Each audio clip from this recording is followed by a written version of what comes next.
Hello and welcome to the Crime Reel.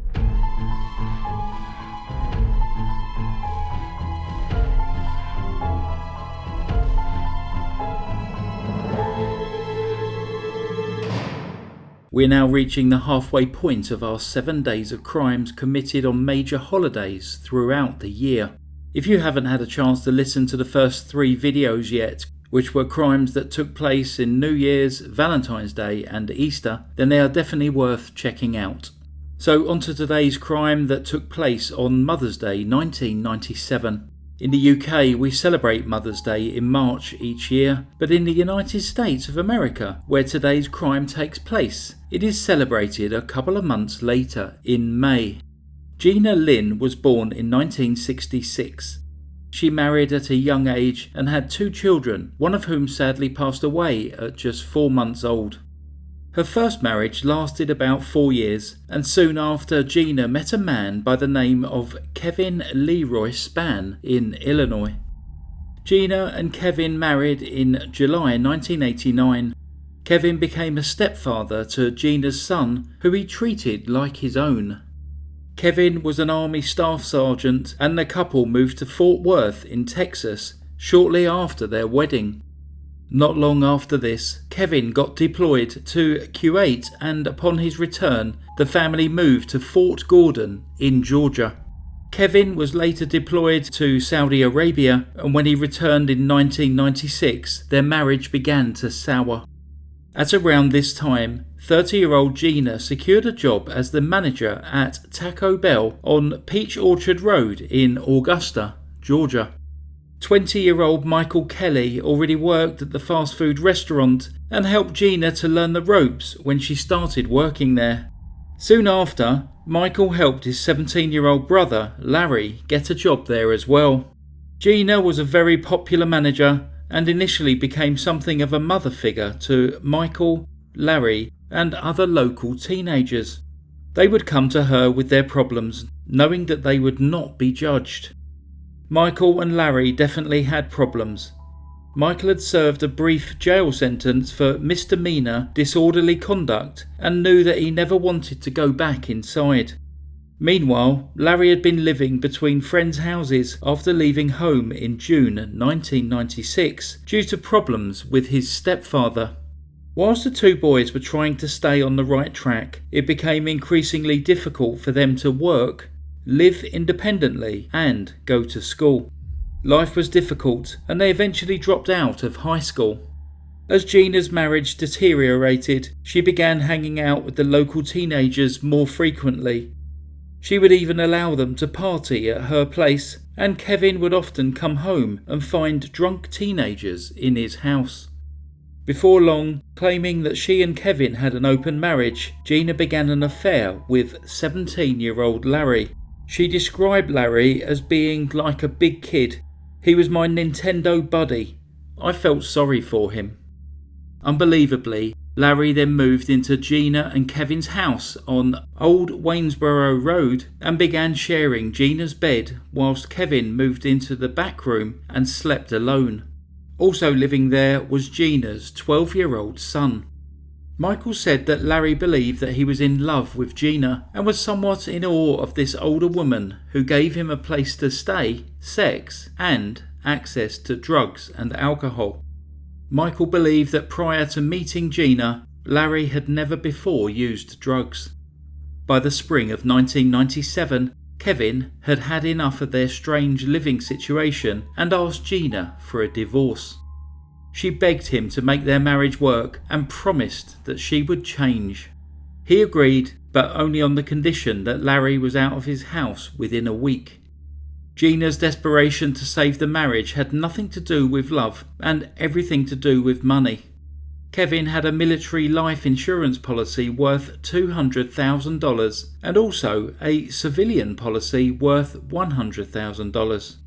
Gina was the beneficiary on both of these, something which would likely change should the pair divorce. She wanted her husband gone and access to the money, so she and Larry came up with a plan to do just that. She started asking around for someone who was prepared to kill her husband. She spoke to Larry's brother, Michael, who said no because he was trying to stay out of trouble.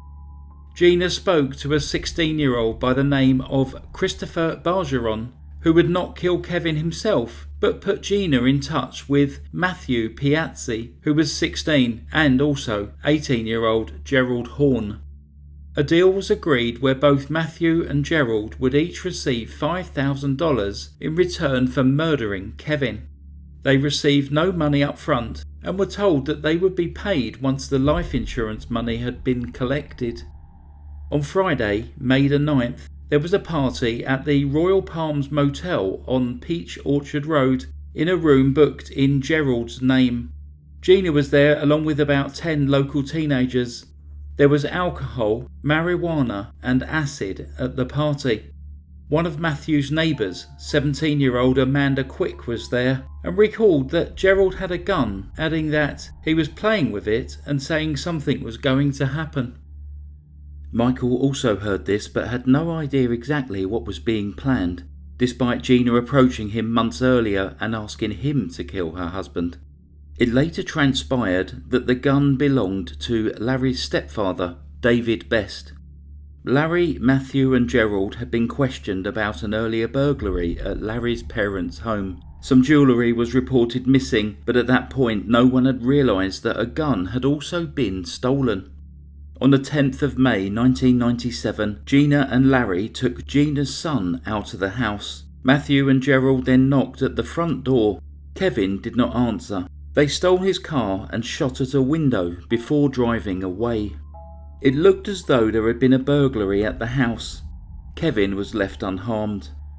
The following night, Mother's Day 1997, Gina and Larry took her son out once again. Matthew and Gerald went to the house for a second time. They knocked, and this time Kevin answered. Matthew fired a .38 caliber handgun twice, hitting Kevin in the face and chest from a distance of around 3 feet. Matthew and Gerald then left, leaving Kevin to bleed to death on the floor of his home. When Gina and Larry returned home at about 10:45 p.m, she faked surprise at the discovery and went to a neighbour's house to call the police. Kevin was pronounced dead at 11:40 p.m. Larry and Gina were questioned separately about the events of that evening. Their living situation immediately raised eyebrows. Further suspicion arose from them recalling some details of the evening's events in absolutely identical rehearsed ways, whilst other elements of their stories were wildly inconsistent and contradicted each other. It wasn't long before both Larry and Gina confessed and went on to provide details of their accomplices, Matthew, Gerald and Christopher. At 5 a.m. on the Monday morning, Matthew and Gerald were arrested from the Royal Palms Motel. Within 7 hours of the crime being committed, the case had been solved, and all plans of a windfall of cash had been replaced by a future behind bars. At the time, Larry's brother Michael said that they were all old enough to know better, but they were still kids, very impressionable. I think my brother deserves to do some time for his role so that he can learn a lesson. He's young. I hope he will get out and have enough time to live a good life and do things right. I think she deserves the electric chair. She messed up 5 lives, including her son's, because now he doesn't have a mother or a father. Ultimately, Gina would plead guilty to her husband's murder. She admitted that she directed the 3 teenage boys to kill Kevin. Her plea agreement spared her from a death penalty trial in Richmond County Superior Court, and, as part of the agreement, she had to testify at the upcoming trials of her accomplices, as well as giving up her right to appeal. If she broke these conditions, she would stand trial on capital murder charges. She was sentenced to life in prison without the possibility of parole plus 5 years. 18-year-old Larry's case went to trial and he was found guilty of murder. He was given a life sentence plus 5 years. Both 16-year-old Matthew and 18-year-old Gerald pled guilty to murder and are serving life sentences. Christopher Bargeron, 16, pled guilty to conspiracy for his role in finding the killers and received a 5-year prison sentence, followed by 5 years on probation. He was released in May 2002. Despite her plea deal, which prevented an appeal in February 1998, a legal argument was put forward that a sentence of life without parole may be unconstitutional in the future should a change in the law make such sentences obsolete. This was defeated at the time on the basis that no such change had been made.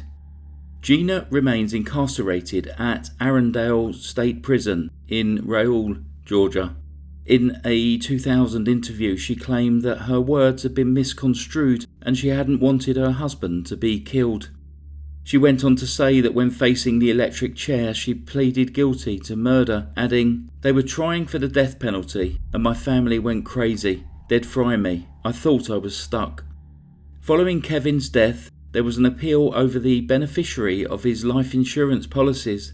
Gina was primary beneficiary on both, with her son, who Kevin referred to as his own, being the secondary beneficiary on one, and Gina's sister, Betty Jo Pierce, on the other. This was appealed by Crystal Athmer, who was Kevin's natural daughter. However, once it was established that Kevin had never lived with Crystal, nor had any relationship with her, and his paternity was only established via DNA testing after his death, the judge ruled that Gina's son and sister could keep the money. Thanks very much for listening to today's story. Tomorrow we shall be looking at an Australian crime that took place on Father's Day. We hope that you can join us then. Stay safe. Goodbye.